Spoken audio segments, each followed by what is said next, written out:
Good morning, everyone. My name is Vani, Assistant Professor, Department of Law and Constitution of India. Today, I am going to discussing about the introduction part of our Indian Constitution.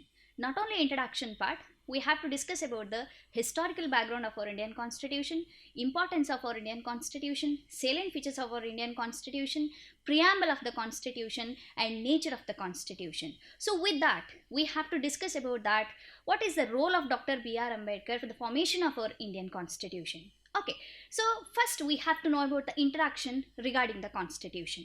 Under the Constitution, I want to start with a Greek philosopher and father of the political science. Aristotle observed a constitution concept. So according to the Aristotle, what is constitution? To live by the rule of the constitution ought to be considered not slavery but salvation. Yes, according to the Aristotle, he gave a two important concepts. So one is that slavery and the salvation. Slavery, the constitution, it is a mandatory to follow each and every citizen of that particular country. That means we were under the control of constitution. So the constitution, it is always controlling the people, right? So on that basis, it is called it as a slavery? No. That people are called it as a slaves? No. Actually, it is a salvation. How it is called it as a salvation? Only by living under the constitution, the people can enjoy orderly living, freedom, prosperity, and gain self-sufficiency. Yes, this is called it as a salvation. So this observation till today, it's a wonderful observation made by the Aristotle. The whole world is accepted this observation made by the Aristotle regarding the constitution. The Constitution of India is the supreme law of the land. It is the largest and most comprehensive document in the world.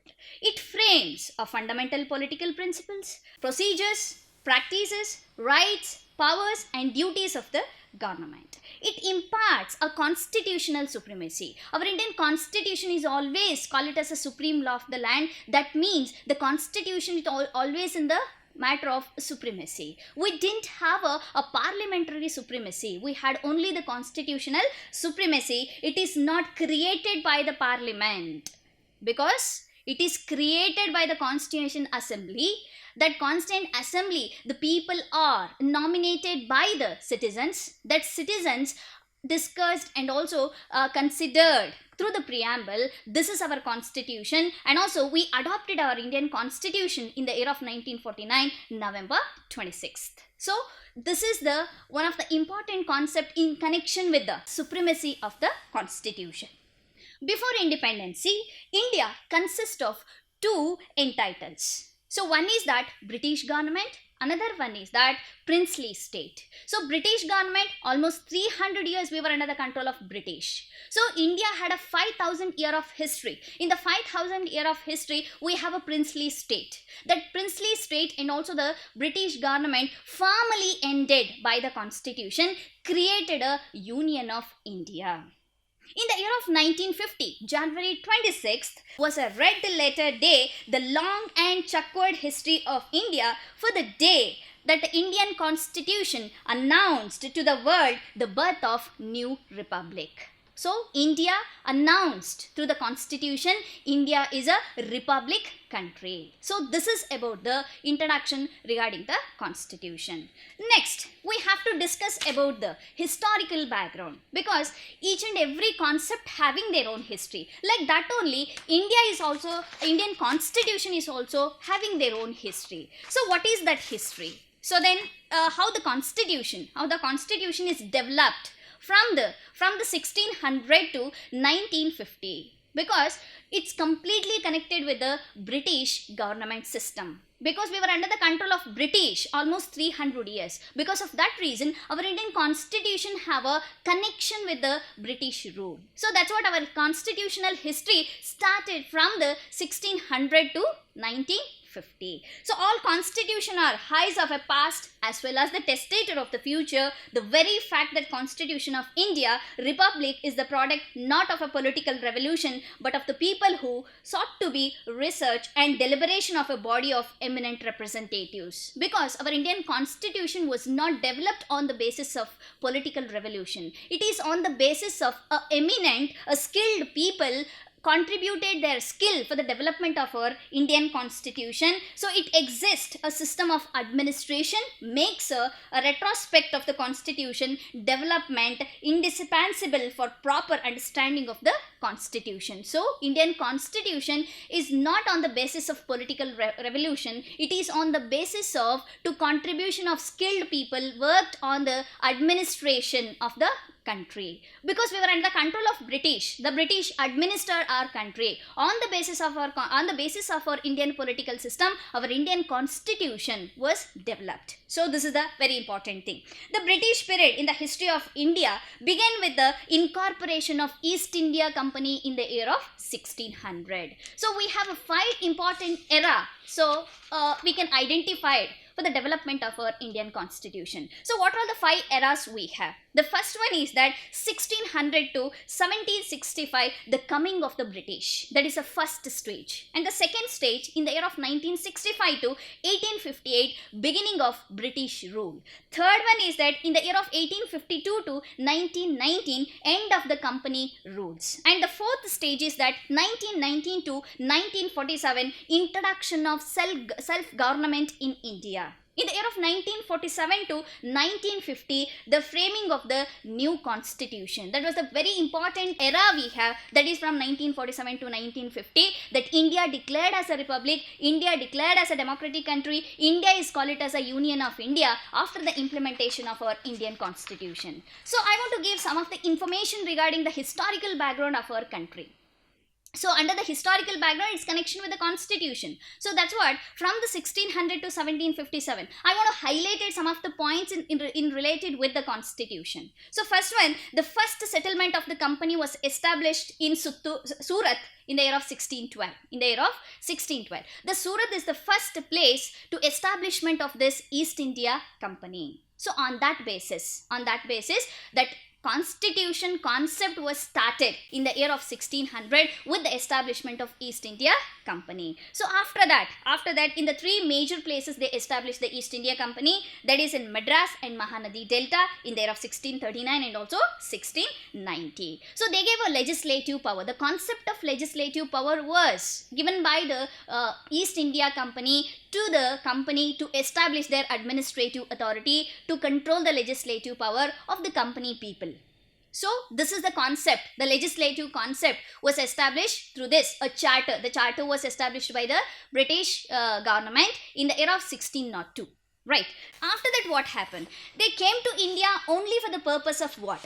Only for the purpose of business, only for the purpose of trade. They are never have an intention to establish their administrative authority under the Indian administration and the Indian politics. But after that, so one of the important concept and also important incident was happened in India. So with Sirajud-Dowla, he is a Nawab of Bengal. In connection with this, the Battle of Plassey was one of the turning point for the East India Company to establish administrative authority in India. So this is only the reason? No. After that, they got a wonderful chance. In the year of 1765, they got another chance to enter the Indian administration. So what happened in the year of 1765? Actually, that British Parliament and also that is the East India Company got the power to collect the revenue. In the name of Diwani. That is a very important turning point for the East India Company to establish their administrative authority in India. They got the experience and they became a masters for the collection of revenue here. So after that, it's a beginning of British rule in India. So in the year of 1765. So in the year of 1757, the Battle of Plassey with the Sirajud-Dowla, that East India Company won that particular battle and they started to interfere in the matter of Indian administration. After that, they got a chance to collect the revenue. They became a master in the name of Diwani. So it's a beginning of British East India Company rule in India. So in the year of 1765 to 1858, what happened in that particular era. So it's a beginning of British rule, I already mentioned. So Regulation Act 1772 was established. So because of what? To grant of Diwani made the company a real master in Bengal, Bihar and Orissa, and they established the home companies, and they established the home government, form of government in India, legislative power, Supreme Court. So these are all the legislative authority they are continued to implement, and after that to establishing these type of new ideas in under the Indian administration with the establishment of so many acts. That Act of Settlement 1781, the Pitt's India Act 1784, Charter Act of 1813, Charter Act of 1833 and Charter Act of 1853. So these are all the acts. These are all the acts was gave a strength to establish and elaborate their administration in India. So almost 100 years they took to elaborate their administration in India. Indians are realized after 1858. After 1858, in the year of 1858, that was the first Indian freedom movement was happened in India. So then that Indians are realized we were going to under the control of British. So on that basis, it was a revolt against the British East India Company. And what happened after 1858, first Indian freedom movement? So that was the next era was started from 1858 to 1919, end of the company rules. It speaks like this. So then end of the company rules means that company lost its power and the whole power completely shifted to the British Parliament. So the British Parliament had a control over the Indian Parliament. Over the Indian Parliament, that the company lost its authority, lost its power, and British Parliament rule was started from 1858 to 1919. So after the British Parliament power, that so many acts was implemented by the British Parliament. Why? Because 1858 first Indian freedom movement was not an end. It was continued by the Indians. So that Indians always demanding for independency, always demanding for the legislative power, always demanding for the constitution. On that basis, in the year of 1850 to 1919, 58 to 1919, that was a wonderful era in favor of the Indians. That British Parliament going to implement so many acts and policies in favor of the Indians, not completely. It's just only the namesake they implemented so many acts. So some of the acts I want to highlight here. The Government of India Act 1858 after the first Indian freedom movement, Indian Council Act 1861, Indian Council Act 1892, Parliamento Reforms Act 1919. So this was the act gave a hint regarding the legislative power and regarding the constitution. Actually, that is the original constitutional development was started from the implementation of this Parliamento Reforms 1909. So after that, what happens? There is a next era was started because the Indians never satisfied with all the acts implemented by the British. Every act in favor of British people only. It was not in favor of the Indians. So on that basis, the next era was started, that is from 1919 to 1947, introduction of self-government. Yes, exactly. What is this introduction of self-government? So Indians are realized it is necessary to take over the Indian administration, that Indians must be should be participated in the Indian administration, that is a legislative power must be handled by the Indians only. Because of that reason, they put a lots of demand in related with the introduction of new government, to taking the legislative authority, and also to having the constitution and also the independency. Like this, the demand was increased by the Indians in this particular era 1919 to 1947. So British Parliament is realized that. So definitely Indians never satisfied with what we are implementing all the acts and policies in the Indian government. On that basis only, so Montagu-Chelmsford Report 1919, the Government of India Act 1935, that Indian Independence Act 1947. In this particular era, that is a final caution is given by the Indians in the name of Quit India Movement in the year of 1942. So in the year of 1935, so Government of India Act was established. So the Government of India Act was the first act in favor of the Indians. The British is not having a concept, the British is not having any other facilities from this 1935 act. It's completely especially for the Indians. Because of that reason only, that Indians had a concept of constitution. The constitution was the rough and also there is a birth of the constitution was started. So after the implementation of this 1935 act, Government of India Act. So yes, this is the very important thing I want to mention here, that is Indian constitution based on 1935 Government of India Act established by the British rule. So almost 60 to 70% of concept we borrow from 1935 Government of India Act. What we are demanding for the legislative authority and also the independency, that is a formation of new government and also that political issues. So everything was satisfied under 1935 Act. But that still that Britishers are having a control over the Indian Parliament. So on that basis only, in the year of 1942, that is a Quit India Movement Act was happened. So after this, that is a final caution given by the Indians. After that, Britishers are realized it's never and also it's highly impossible to continue controlling the Indian administration by the British Parliament. Gradually, they are shifting all the powers from British Parliament to the Indian people from 1942. That was started in the year of 1942 to 1947. In this particular 5 years, gradually they shifted all the powers, all the administrative authority from the British Parliament to the Indian government. So this is the very important era for the Indians. So we got the independence in the year of 1947.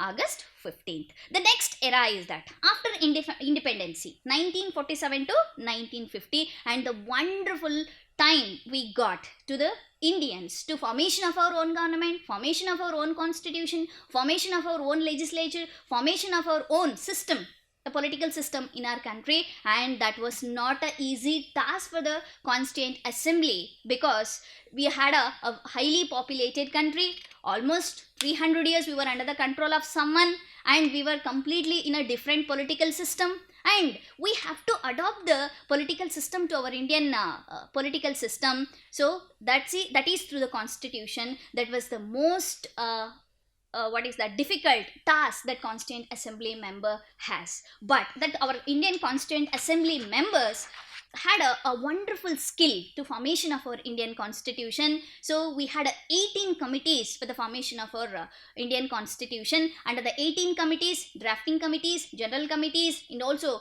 different categories we had, especially for the women, children, and also scheduled caste and scheduled tribes. Like this, we had a total number of 18 committees were worked for the formation of our Indian constitution. The drafting committee with all the members and also with the head of the Dr. B.R. Ambedkar, his contribution is more compared to the other members, but at the same time the whole Constituent Assembly member had the equal contribution for the formation of our Indian constitution. Finally, in the year of 1949, November 26th, our Indian constitution was adopted by the people.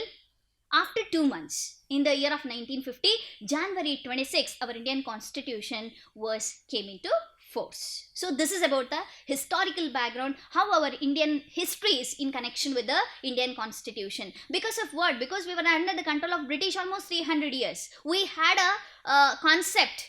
We had a concept of this constitution, legislative power, the government, everything. We started from this British rule only through the British government. So on that basis only, we had a 300 years of history. That 300 years of history in connection with the constitution. Also, the constitution is also developed from the 1600 to 1950. Okay, so next thing is that before we are going to discussing about that, so what is constitution, right? So the constitution word is derived from the Latin word constituto. So what is the exact meaning of that constituto? The constituto means to establish, to organize. The constitution is always in a systematic manner, right? So on that basis only, the constitution is having a dictionary meaning. That means establish, to organize. This is the exact meaning of a dictionary meaning of the constitution. But that is not enough to know about the constitution. So then what is constitution? So here, a constitution means a document having a special legal sanctity which sets out a framework and the principal functions of the organs of the government of a state and declares the principles governing the operation of those organs. The constitution means, according to the general concept, according to the general concept, the document have a special legal sanctity. Yes, exactly. That the holiness we need. So that means that is a legal sanctity we need. So that legal sanctity must be there. That legal sanctity for what? That is set out a framework and the principal functions of the organs of the government, of the state, and declares the principles governing the operation of those organs. We have three organs of the state. That is a legislature, executive, and judiciary. For these particular organs have to work with a legal sanctity. On that basis only, the constitution had a concept of these, a governing of the three important state organs. Okay, this is about the constitution. Then we have a concept of what is constitutional law. It means the rule which regulates the structure of the principal or organ of the government. I already mentioned legal sanctity. That legal sanctity is a replica of constitutional laws. So that all the organs have to work according to the law. They are not working according to the law. They are completely controlled by the law. And also, it is a punishable offense if they are going against to the law, if they are going against to the constitution. It is completely restricted under the constitution. So that is called it as a supremacy. Then law is implemented. The constitution, it is not only a rule or a regulation. It's a law actually. So on that basis only, if in this sense, their violation may lead directly to proceeding in the court of law. So this is called it as a constitutional laws. Yes, this is about the meaning of the constitution. So not only meaning, so we must know about the definition part of our Indian constitution. So under the definition part, McEver, Bravester, Wolsey, like this, that so many people, we call it as a political thinkers, the political pioneers, given a wonderful concept regarding the constitution. So I want to mention one of the important person, that person call it as a Wolsey. The constitution is the collection of principles according to which the power of the government, the rights of the government, and the relation between the two are adjusted. Yes, exactly. That the government, what is government? How the government have to work? How the government have to govern a complete state? How the organs have to work? So everything, every principle is established under the constitution. On that basis, Wolsey always concentrated the constitution is the collection of principles according to which the power of the government, the rights of the governed, and the relations between the two are adjusted. This is the definition given by the Wolsey. And we had a general definition about the constitution. The constitution only gave information regarding the governing of the state. Then what are the principles we have, especially in favor of state organs? No, we have more. So then I quoted 4 important things in the general definition. The first one is that on the basis of this definition, it can be said that constitution is some total of constitutional law of the state. Yes, exactly. The constitution, it is a total law of the state. That is the first thing. Second thing is that organization and the power of the government. That is the second one. Third one, principle and rules governing the political process. That is another one. Next one is that relationship between the people and their government, and describe the rights and duties of the people. So this is constitution. Not only governing, not only establishment of government, it's connected with the rights and duties of the people, in connection with the relationship of the people and also the government. So this is the general definition we had about the constitution. So next concept is that importance, necessity of the constitution. Why our Indian constitution is necessary? Why we had lots of struggle to establishment of our Indian constitution? So we need a constitution because that state is always exist on the basis of constitution. Without a constitution, there is no life for the state. That was quoted by Jalnek.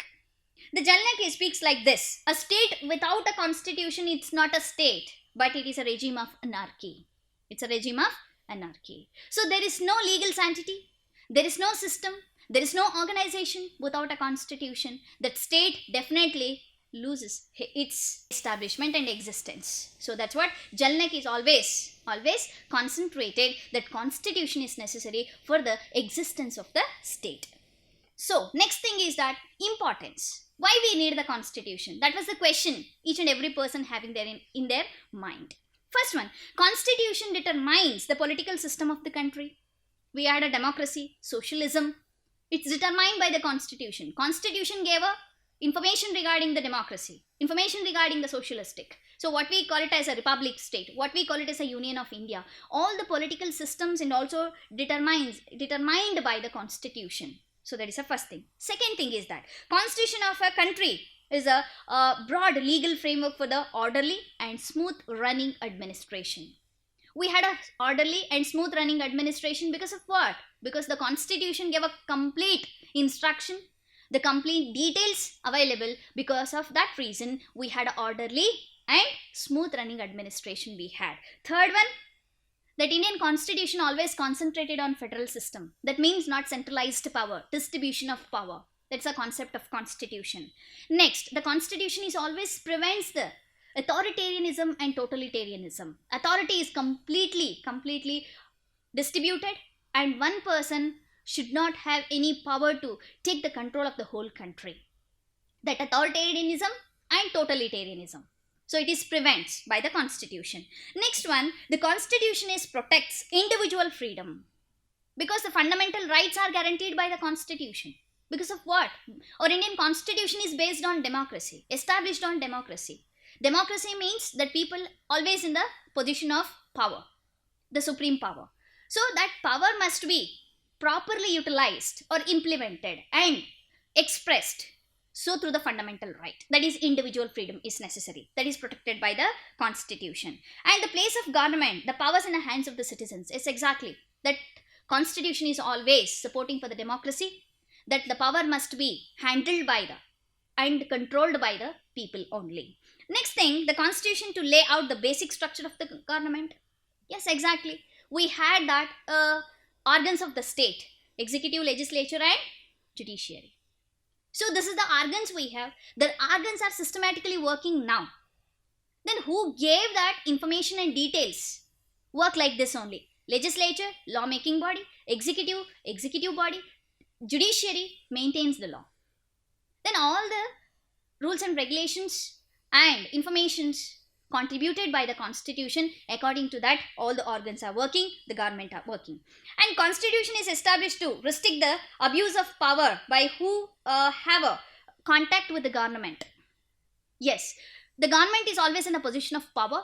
The government can have a complete freedom and unique opportunity to abuse your rights. The constitution is restricting that. I already mentioned totalitarianism and also authoritarianism, that is completely restricted.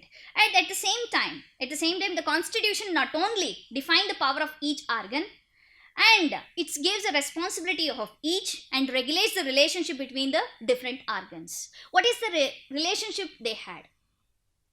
How they have to work with coordination. At the same time, how the organs should not be interpreted and should not be involved under this particular concept. So legislature, executive and judiciary, all the three organs having their own power, and these two, legislature and executive, should not be interfere in the matter of judiciary. So in all the concept we had, and also all the information is available under the Indian constitution, that coordination must be there, relationship must be there. That relationship and coordination in which particular matter, that is defined by the constitution, right? And the last one is that very important thing, the constitution lay down the national goals of India: democracy, socialism, secularism and national integrity. Because India is always in the concept of secularism, that is under the unity and diversity, and national integrity and also the sovereignty. The constitution is always have a goal to reach this and protect this. On that basis, the constitution is necessary to enjoy our rights, taking the responsibility, government structure and the, participating under the government at the same time. So how the state will going to establish their authority and how that authority is prevented, that is totalitarianism and also authoritarianism.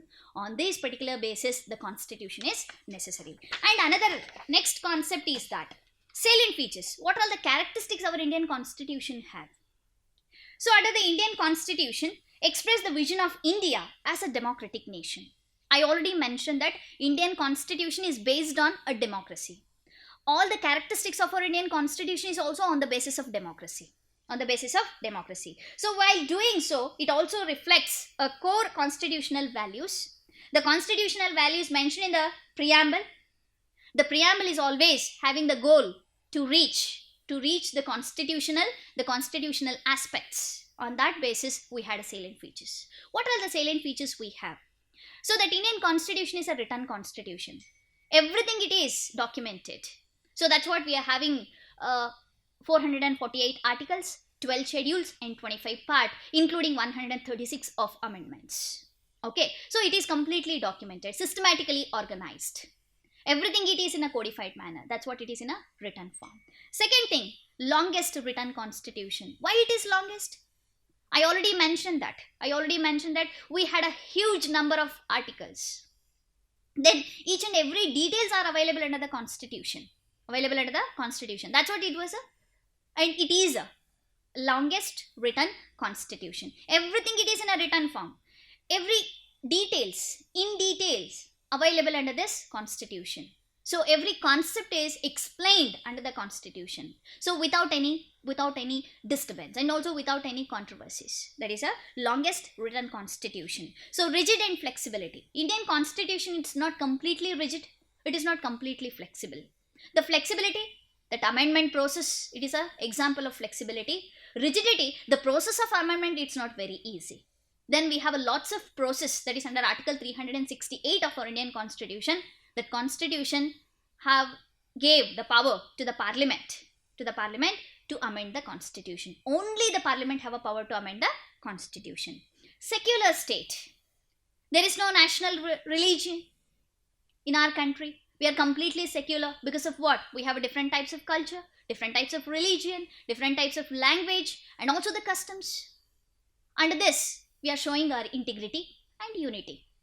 So, Indian Constitution, it is always silent in the name of religion. The Constitution never declared the national religion. Right? I can give lots of example. So, that religious constitution and also that against the secularism. The Pakistan, they are declared a Muslim country. And Israel is declared as a Christian country. Like this. Okay, but India never declared that national religion. So that's what we are secular. So federalism in India. Yes, we had a concept of secularism.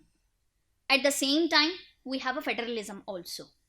That federalism, it is a distribution of power, decentralization of power, supremacy of the constitution, rigidity of the constitution. These are all the concepts, it's from the federal in nature. That federal means it is always a distribution of power, dual.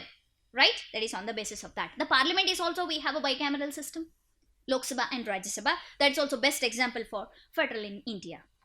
The parliamentary form of government. The parliament, it's one of the important system we adopted. And Dr. B.R. Ambedkar contributed a wonderful concept and unique blend between the parliamentary form of government and also the democracy. Through the democracy, the parliament people have to elect. On that basis, we had a concept of this parliamentary system. This parliamentary system we borrowed from the British Parliament, British Constitution. So because of what? Because we were under the control of British. British already implemented the parliamentary system in India. So we continued with that with the help of democracy. That's another one. Next thing is that single citizenship. We didn't have a dual citizenship. We had only the single citizenship. We didn't have a national and regional. We had only the national. But we are against to this federal in nature. But the federal in nature, we had a dual system, but we never adopted that. We adopted the unitary system in the matter of single citizenship. Next, integrated and independent judiciary. The judiciary is always independent. Executive and legislature should not be interfere in the matter of judiciary, because judiciary must be independent. Because of what? Executive and legislature, it is always in a position of power and authority. That authority should not be converted their power to impact on the judicial power. Because of that reason, independent judiciary we had and centralized. The Supreme Court only the single court. That all the courts must follow the Supreme Court. That is a single integrated independent judiciary. Directive principle of state policy. So this is also one of the characteristics of our Indian Constitution. That the state have a responsibility to implementation of this directive principle of state policy, but it is not justiciable. At the same time, the directive principle of state policy, it is not enforced by court of law. That's another one. Fundamental duties, that's our responsibility. We had 11 responsibilities we have to follow. It's a common sense. Fundamental rights, that's our rights. That is the 6 fundamental rights we have. That all the 6 rights are guaranteed by the Indian Constitution. It is justiciable and it is enforced by the court of law. That's another one. Universal adult suffrage. Then what we having the election system in India through the democracy. Then universal adult suffrage, the concept was established and also implemented by the Dr. B.R. Ambedkar. Then we had a universal age limits for the voting rights. For the voting rights, that is, the person is completed 18 years, that person is called as an adult. That person have a complete freedom to vote and elect the government. That person is called as an adult, right? Adult franchise. So emergency provision. We have 3 types of emergency: national, state, and also financial emergency. The national, at the time of war, natural calamities. State emergencies is a failure of constitution. And the third one is that financial emergency, that the country is facing the financial crisis. That is in the Article 352, 356 and 360. Under this, that Indian Constitution established the emergency provisions. Next one, that is India is a democratic state. We already discussed, because our Indian Constitution only established on the basis of democracy. So our state is also under the democratic power. The people have a more power under the democracy, by the people, for the people, and of the people. And republic. The republic country, I want to say something regarding the republic concept. Under this, it means that India has an elected head of this country. That person name is president. For the fixed tenure, for the 5 years, he is elected. For the 5 years, he is elected. The president of India is a sovereign head of the state who is indirectly elected by the people for a fixed tenure of 5 years in India. Then it is a characteristics of republic. But we have a negative shade for the republic.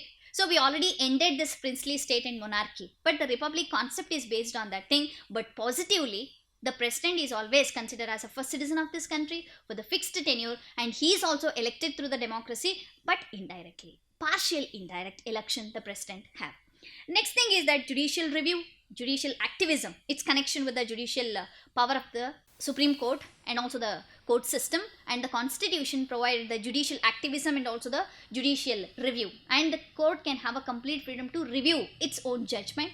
And also that activism, that the activism is also one of the powerful concept the Constitution provided to the Supreme Court of India. And we had a special provision for scheduled caste and scheduled tribes. Actually, under the salient features of our Indian Constitution, so each and every article of our Constitution, it is called as a characteristics. Originally, we had 395. Numbers is not increased. Numbers, that means we never increased 396, 97. Only numbers of articles are increased, that's it. So that's what at present we have 448 articles. So we didn't have a number of 448. Originally what we had a 395, that remains the same, but internally we changed and numbers of articles are increased, number is not increased. So this is about the salient features of our Indian Constitution. Okay, next concept is that preamble. The preamble to the Constitution, it's one of the important jewel, and also it is a key to open the Constitution makers. It is a key to open the minds of the Constitution makers. At the same time, it is a philosophy. It is a philosophy. So then Constitution began with the preamble, with the specific nature of the Indian state, that every objects are involved under the preamble. It's a wonderful concept we had under the preamble. So very interesting thing is that the preamble is an introduction part of our Constitution, nutshell of the Constitution, but it was added as a last part of the Constitution. So some of the people, K.M. Munshi described the preamble as the political horoscopy of the Constitution. It is a political horoscopy that K.M. Munshi given a wonderful combination, and also that is a comparison with the preamble and also the Constitution. So that is, the Constitution lists that basic features and nature of the state. Basic features and nature of the state. So then why that K.M. Munshi is described like this? Because I already mentioned the preamble had a goal. What is the goal of the Constitution? That was established through the preamble. So what is the goal? The first thing is that India declared as a sovereign, socialistic, secular, democratic and republic. Right? It is a list of all the features of the state. Right? No. So on that basis, that K. Munshi given a wonderful concept, that is list of basic features and also nature of the state, and it is a horoscopy of the constitution. And another important thing I want to discuss regarding the preamble, constitution, it is a jewel set and it is a proper yardstick to measure the status and also to measure the worth of the constitution. We can easily identify what is the worth of value of the constitution because it is a yardstick, a perfect yardstick. So, and it is a key to open the mind of the maker of the constitution. So this is the preamble, is a wonderful, a nutshell of the constitution, introduction of the constitution. At the same time, it is a jewel set to our constitution. So yes, then I already mentioned sovereign, socialistic, secular and democracy. Sovereign, supreme power, internal and external sovereignty, supremacy of the country, supreme power of the country. So up to 1947, Britishers implemented their rules, implemented their government, they ruled the country. That India never called it as a sovereign state up to 1947. After the independence, India called it as a union of state, independent state in the international level, and republic state, that is sovereignty. Socialistic, the society is always in a central position. All the policies and programs are made by the social benefits, that is socialistic. And its a best example is that mixed economy in India, that is the second thing. And secular, I already mentioned, the constitution, it is always silence, maintain the silence in the name of religion, because India having a different types of culture, unity and diversity. Under the unity and diversity, we have to maintain that particular unity, so we must consider that secularism. Democracy, the people in the powerful position. So last one, republic, I already mentioned regarding the republic. So then that the president of India is a first citizen of this country. He elected, indirectly he is elected by the people for the 5 years. And that India declared as a republic in the year of 1950, January 26th, by the present constitution. And we have aims, the 4 important aims we have. First one, justice. Second one is liberty. Third one is equality. And fourth one, fraternity. Justice in the name of social, economical and political. The constitution is going to promise all the people of this country, I am ready to provide a social, economical and political justice. Political justice we already got with the fundamental rights. What about sociological and economical justice? That's through direct to principle of state policy. Liberty to thought, liberty to express, belief, faith and worship. Then it is always supporting for the secularism. And the third one, equality of status and opportunity and promote among them all. That is equality. That constitution is promising through the preamble that each and every citizen of this country treated equally. They will get equal opportunity. They will get equal status. So that is equality. Fraternity, assuring the dignity of the individual and the unity and integrity of the nation. Unity and integrity of the nation. Yes, we must follow this. We must follow this, a unity and also the integrity. So what we having, that sovereignty has to be protected. We must follow this unity. Once we follow that unity, that all the sovereignty, integrity, everything will continue with that. So that is called it as a fraternity, that individual dignity has to be protected by the constitution that is promised by the preamble of the constitution. So in our constitution assembly, this 26th day of November 1949, to hereby adopt, enact and give ourselves this constitution. Yes, we adopted in the year of 1949, November 26th, enacted, adopted and enforced in the year of 1950, January 26th. But in the year of 1949, November 26th, the day is called it as a constitutional day. We are celebrating the Constitution Day. At the same time, it is called it as a law day. Then all the laws got the constitutional framework after the adoption of our Indian Constitution. So this is about the preamble of the Constitution. So we have a nature. I already mentioned that Indian Constitution is also having a nature. So federalism and also unitary system. So federalism, it is always speaks about that distribution of power. Unitary system is, it is always on the basis of this centralization of power. I'll give us a small example for this. Federalism, then we have a state government and central government. That's the best example. But the unitary system, in the government system only, then we have a strong central government. We have a strong central government, that is the best example of unitary system. We have a single citizenship, single integrated judiciary. That is flexibility we have, that is under the unitary system. Under the federal in nature, we have a, what is that, supremacy of the constitution. At the same time, rigidity we have. At the same time, independent judiciary we have. Bicameral system we have. Distribution of power we have in the name of 3 lists. The first list, that is a union list, concurrent list, and also the state list. So state list, concurrent list, and also the union list we have. That union having the complete power to take the decision. State government is also having a power to take the decision. Both the state and government, with the cooperation, they can also have a complete freedom to take the decision under this distribution of power. So our Indian constitution is clearly given a wonderful distribution of power with these 3 lists. So these are all about the concept we have regarding the importance, salient features, natures, and also history of our Indian constitution. So we should not forget about the role and contribution of Dr. B.R. Ambedkar in favor of the constitution. So I want to mention the few points regarding the contribution. The first one, that Union of India concept was given by the Dr. B.R. Ambedkar. Second thing is that under the right to equality, because we had a weaker section in the society, scheduled caste and scheduled tribe, women, this group is called as a weaker section, vulnerable group we have. So for this, under the equality, that special status is necessary.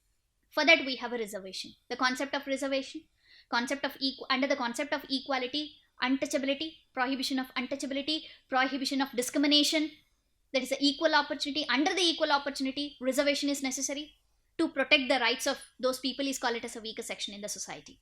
That is a contribution. And the third one, the freedom, speech and expression concept. The democracy needs this freedom. Without freedom, how it is possible to take a advantage and participate and to question the government under the democracy, because the people have to equally participate under this democracy. That's what we need, that freedom, that speech and expression.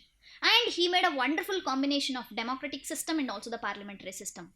So constituent assembly members had a biggest question in their mind. What is that? What type of political system we can adopt?